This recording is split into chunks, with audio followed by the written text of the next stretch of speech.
உங்களுக்கு என்ன, நீங்கள் அப்படியே இருங்க. உங்கள் பேர் என்ன? பீட்டர் பபிஸ்டன். பீட்டர் பபிஸ்டன். பீட்டர் பபிஸ்டன். நம்ம தமிழ்நாடு சேர்ந்தவர் தான் இவர். பாருங்கள், எங்கேயோ அப்படியே ஓமன்லேருந்து இவர் வந்திருக்காரு. நான் யூஎஸ் போகிறதுக்காக அப்படி உட்காந்துட்ருக்கேன். 2 பேரும் ஒரு மீட்டு. லெஜெண்ட் டிஸ்கவரி சேனலை சப்ஸ்கிரைப் பண்ணிக்கிடுங்க. ஓகே, நம்மளோட சேனல் அது நான் ஒரு கோவிட் டயத்தில் ஓப்பன் பண்ணேன். இல்லை, அந்த வேறு வழி இல்லைல்ல. நான் இங்கே கிட்டத்தட்ட 1.5 வருஷம் அதாவது வீட்டை விட்டு கீழே இறங்க முடியாது. Full lockdown. ஸோ இங்கே தான். ஆமாம், அதனால் அப்படியே ஆரம்பிச்சது தான் இந்த சேனல்.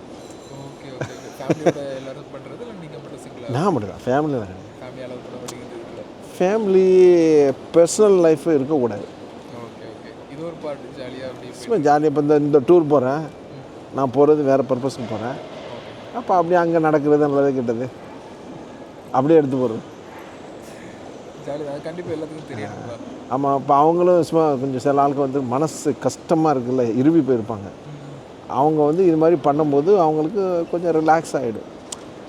அது வந்து நம்ம வந்து இன்னொன்று தெரியுமா, மனசு வந்து எப்படின்னாக்கா, நம்ம மனசை வந்துக்கிட்டு இன்னொரு ஆளோட பேச முடியாட்டு கூட இது மாதிரி இதில் பேசும்போது நம்மளுக்கு வந்துக்கிட்டு ஒரு இல்லை அப்படிலாம் கிடையாது.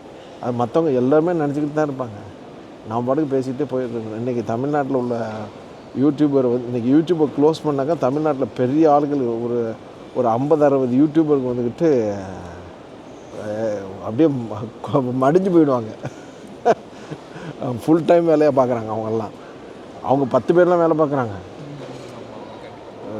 அதாவது நியூஸ் சேனலில் கொடுக்க முடியாத நியூஸை வந்து அவங்க கொடுக்குறாங்க, எல்லாம் கொடுக்குறாங்க. இப்போ அதுக்கு தனியாக ஒரு 10 பேரை வச்சு டீம் வச்சு செய்கிறாங்க.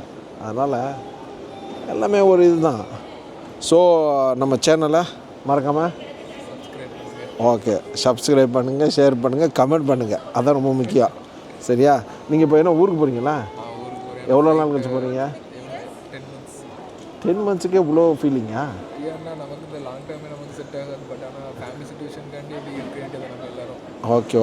ஓகே, சந்தோஷம். பார்த்துக்கணுங்க, இதான் நிலமை. பாய்ஸோட நிலைமை எல்லாமே இப்படி தான். இனி ஃபியூச்சரில் இப்படி தான் ரன் பண்ணிகிட்டு இருக்கணும். பட் ஆனால் டிபெண்ட் அப்பான் கேர்ள்ஸ்க்கும் எல்லாத்துக்கும் ரெஸ்பான்சிபிலிட்டிஸ் இருக்குது. பட் ஆனால் யாருமே இந்த அளவுக்கு வெளியே வந்து யாருமே செய்கிறது பண்ணுறதில்லை. ஆமாம், கேரளாவிலாம் கொஞ்சம் ஓரளவு. ஆமாம், அந்த மாதிரின்னு வெளியே ஃபேமிலியோட வந்து செட்டில் ஆகிருக்காங்க. ஆமாம்.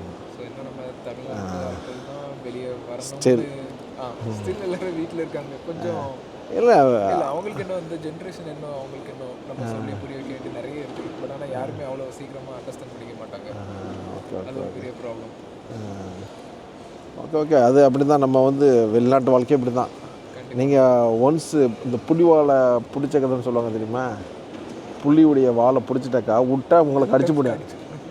அதனால் விட முடியாது. வெளிநாட்டுக்கு கால் எடுத்து வச்சுட்டாக்கா முடியாது. இல்லைன்னா இது பார்த்தீங்கன்னா எங்கள் ஊரை பொறுத்த வரைக்கும் மேக்ஸிமம் எங்கள் ஊரில் ஒரு 300-400 பேர் இருக்காங்கன்னா 400 பேரும் ஃபாரின் தான். ஒருத்தர் கூட இந்த மாதிரி கிடையாது. ஒருத்தர் கூட இந்த கொத்தனார் அந்த மாதிரி யாருமே ஏற முடியாது. அதுதான் எங்கள் ஊரோட ஒரு ஸ்பெஷாலிட்டி வேறு. அந்த நீங்கள் அதில் இருந்துக்கிட்டு இவ்வளோ ஃபீலிங்காக இருக்க. ஏன்னா இப்போ தான் ஸ்டார்டிங் ஒரு பொண்ணு கொடுக்கணுன்னா கூட மாப்பிள்ளை என்ன பண்ணுறான், வெளிநாட்டில் ஆன் ஆஃப் இருக்கானா அப்போ தான் பொண்ணு, இல்லைன்னா பொண்ணு கிடையாது. அந்த முடிஞ்சு இது எல்லாருமே இப்போ வெளியே பொண்ணு பார்த்து எடுக்கிறது எல்லாருமே இப்போ அந்த மாதிரி போயிட்டு இருக்கு. இப்போ சோழியம் முடிச்சு விட்டாங்கங்கிறிய. ஆமாண்ணா, பொண்ணு ஐ மீன் இப்போ மாப்பிள்ளைக்கு பொண்ணு கொடுக்க கூட நல்ல பையன் இருந்தால் ஓகேங்க சில பேர். அந்த நல்ல பையனுக்கு வந்து பொண்ணு ப்ளஸ் வேற 200 பவுன் நகையும் கொடுக்காங்களாம், வேற வேலையும் எடுத்து கொடுக்குறாங்கன்னு சொல்றாங்க. இது ஏதோ ஒரு பொருளை நம்ம அப்படி ஏதோ வாங்கிக்கிற மாதிரில அது ஒரு இல்லை இருக்கு. காலமே அப்படி தானே போச்சு. இப்போ எல்லா இடத்துலையும் அப்படி தானே இருக்கு. முன்னாடி அப்படி இருந்து பட் ஆனால் இப்போ மாதிரி எல்லாரும் கொஞ்சம் இல்லை இப்போ எங்கே அண்டர்ஸ்டாண்டிங்காக இல்லை இப்போ வந்து இந்த சில லவ் மேரேஜஸ் இது மாதிரிலாம் வரும்போது அப்படியே போயிடுது. அவங்கவுங்க ஒரு ஊர் அது இதுன்னு ஓடிடுது. ஆனால் ஜென்ரலாக வந்து என்னன்னாக்கா வரதட்சணைங்கிறது இருக்கவே கூடாது. கண்டிப்பாக அது ஆணுக்காக இருக்கட்டும் பெண்ணுக்காக இருக்கட்டும் ரெண்டுக்கும் சரி.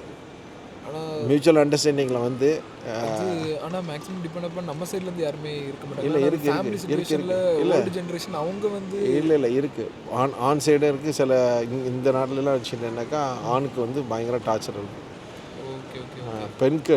பெண்களுக்கு வந்துட்டு நம்ம ஊரில் இருக்கிற ஆண்களுக்கு மாதிரி இங்கே பெண்களுக்கு டிமாண்ட் ஜாஸ்தி. ஆனால் இங்கே வந்து 1க்கு 2ன்னு வச்சுக்கிட்டு அதெல்லாம் 2 3 சட்டத்தில் எப்படி அலோவ் பண்ணுதாங்க இருக்கு. இல்லை அளவு இருக்குது, அப் டு 4 வரைக்கும் இருக்குது.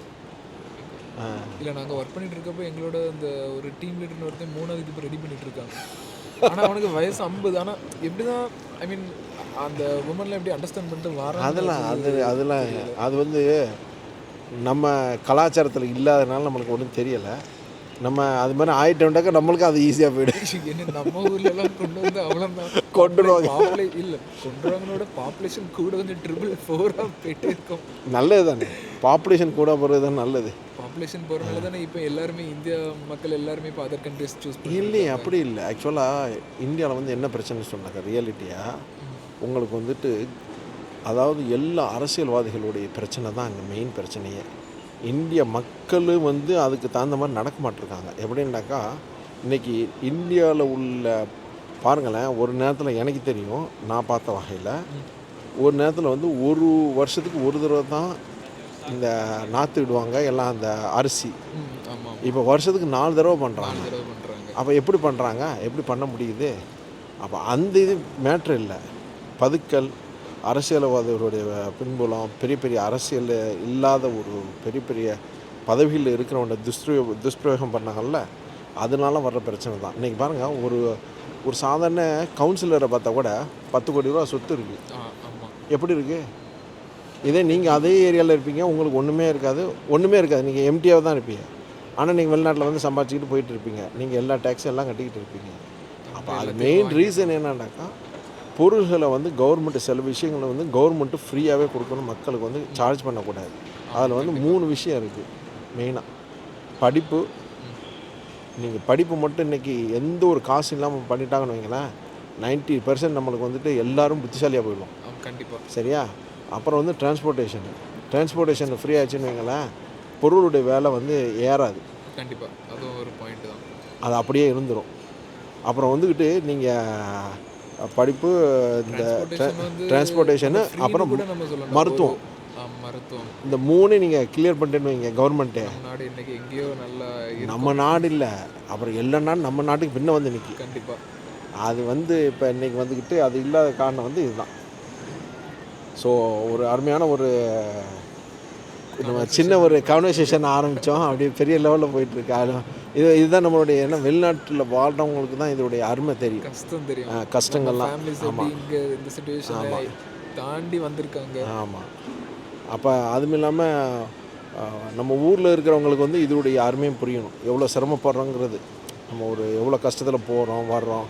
இப்போ வந்து சாதாரணமாக ஊரில் உள்ளவங்களும் நினைப்பாங்க, என்னப்பா வெளிநாட்டில் போய் சம்பாதிச்சுட்டு வரோம், இவனுக்கு என்னப்பா இருக்குது அப்படின்ட்டு. ஆரம்பத்தில் இருந்து சொல்கிற ஒரு பேச்சு தான், வந்து பார்த்தா தான் தெரியும் அந்த கஷ்டம் என்னன்னு. உங்களை பார்த்தோன்னே நான் எங்கேயோ பார்த்த மாதிரி ஒரு முகம் மாதிரி இருந்துச்சு எனக்கு. எனக்கு உங்களை பார்த்தோன்னே நீங்கள் ஏதோ இங்கிலீஷ்காரங்க போல. ஓகே, அதான் இங்கிலீஷில் வந்து ஃபஸ்ட்டு பேசினேன், அதுக்கப்புறம் வந்து தமிழில் அப்படியான்னு கேட்டதுக்கப்புறம் தெரியுது தமிழ் ஆளுன்னு. இது பொதுவாக நீங்கள் இப்போ நம்ம இந்த துபாய், இப்போ கல்ஃப் கண்ட்ரியில் பொறுத்த வரைக்கும் தமிழ்நாளுக்கு வந்து எல்லா இடத்துலையும் பரவி இருப்பாங்க, அது பிரச்சனை இருக்காதுன்னு வைங்களேன். இதே நீங்கள் யூரோப்போ இல்லை ஸ்டேட்ஸோ வேறு எங்கேயாச்சும் போகும்போது ஏதாவது ஒரு ஏரியாவில் வந்துட்டு நீங்கள் சாப்பாடு வந்து ரொம்ப சிரமத்தோடு இருப்பீங்க, தேடிட்டு அலைவீங்க நம்ம சாப்பாடுக்கு. அதெல்லாம் அப்படி இருக்குது. திடீர்னு நம்ம ஆட்களை பார்த்தோன்னு வைங்களேன், என்னமோ நம்மளுக்கு பெரிய பலம் கிடச்ச மாதிரி இருக்கும், ஒரு 10 பேர் ஜாயின் பண்ண மாதிரி இருக்கும். இல்லை, ஏன்னா லாங்குவேஜ் பிரச்சனை இருக்குது. ஏன்னா சில நாடுகளில் வந்து இங்கிலீஷ் கூட தெரியாது. இன்றைக்கி ஜெர்மனுக்கு போனாலும் சரி, நான் செர்பியா போயிருந்தேன், செர்பியாலாம் அப்படி தான், அவங்களோட லாங்குவேஜை தவிர எதுவுமே தெரிய மாட்டேங்குது. எல்லாம் கால்குலேட்டர் தான் அடித்து காமிக்கிற மாதிரி இருக்குது. அந்த டிரான்ஸ்லேட்டரில் போட்டு. ஆமாம், அதில் தான் நடக்குது. டிரான்ஸ்லேட்டர்ன்ட்டு ஒன்று இல்லைன்னு வைங்களேன், இப்போ உள்ள காலகட்டத்தில் சோலி முடிஞ்சு போயிடுச்சு எல்லாரும். இல்லை, அதெல்லாம் ஒரு பேசிக்ஸ் கண்டிப்பாக எல்லாம் தெரியணும். ஆனால் நம்ம தமிழ் லாங்குவேஜ் மட்டும் தான் யாருமே மோஸ்ட்டாக கற்றுக்கிட மாட்டேங்கிறாங்க. இல்லை, எல்லாம் கற்றுக்குறாங்க. எங்கே வராங்க? இப்போ எங்கே அரபியாக பேசுவான், அரபியில் வந்து 1-2-3 வார்த்தைகள் மட்டும் தான். இல்லை அரபிக் இல்லை நம்மளுக்கு ஒரு அரபிக்காரன்னு நம்ம ஊர்லெலாம் போய் கேரளாலலாம் போயிட்டு கலக்கிட்டு வந்துட்டு இருக்காங்க. ஆமாம், அவன் பேர் ஆமாம், இப்போ ரீசெண்டாக அந்த அவன் பேர் இன்னும் நல்ல பேர் மறந்து போச்சு. அதுவும் இல்லாமல் அவங்களுக்கு தமிழ்லாம் இப்போ எல்லா இடத்துலையும் வளர்ந்துட்டு இருந்தாங்க. நிறைய பேர் இப்போ தமிழ்லாம் பேசுகிறாங்க. இதுங்க ஈஸியான லாங்குவேஜ் தான்.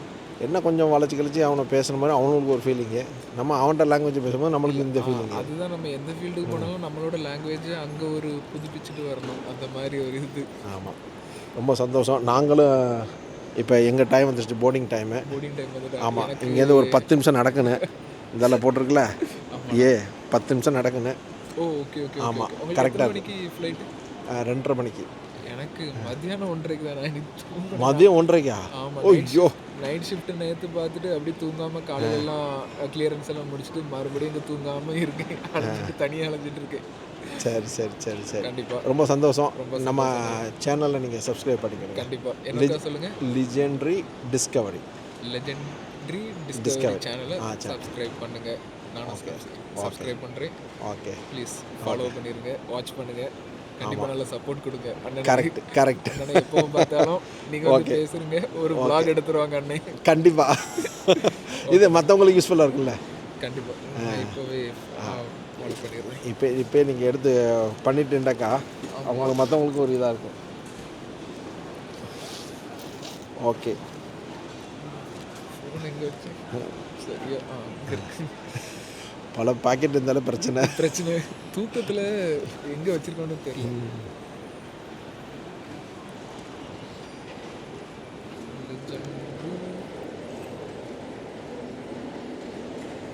Legendary Discovery.